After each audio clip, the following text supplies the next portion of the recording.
അസ്സലാമു അലൈക്കും വറഹ്മത്തുള്ളാഹി വബറകാതുഹു.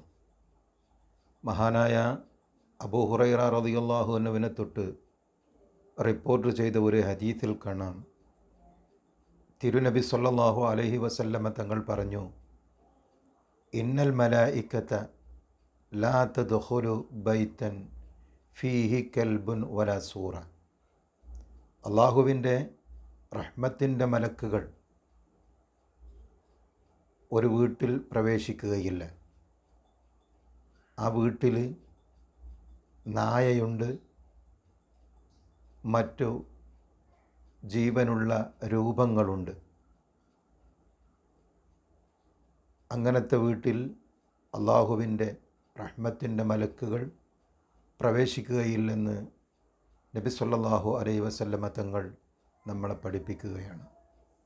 അപ്പോൾ ഈ ഹദീസിൽ നിന്ന് നമുക്ക് മനസ്സിലാക്കാം, നമ്മുടെ വീടുകളിൽ നായ അല്ലെങ്കിൽ ജീവനുള്ള മനുഷ്യൻ്റെയോ അല്ലെങ്കിൽ മറ്റ് മൃഗങ്ങളുടെയോ പക്ഷികളുടെയോ ഏതായാലും ജീവനുള്ള ഫോട്ടോകൾ, രൂപങ്ങളുണ്ടെങ്കിൽ അവിടെ റഹ്മത്തിൻ്റെ മലക്കുകൾ പ്രവേശിക്കുകയില്ല എന്ന് നമുക്ക് ഇതിൽ മനസ്സിലാക്കാൻ കഴിയും.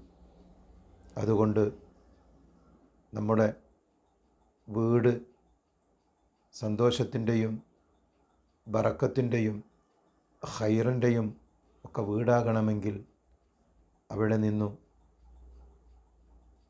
ഫോട്ടോകൾ, മറ്റ് രൂപങ്ങളൊക്കെ എടുത്തു മാറ്റണമെന്ന് ഈ ഹദീസിൽ നിന്ന് നമുക്ക് മനസ്സിലാക്കാം. അള്ളാഹു നല്ലത് പ്രവർത്തിക്കാൻ നമുക്ക് തൗഫീഖ് നൽകട്ടെ. ആമീൻ യാ റബ്ബൽ ആലമീൻ.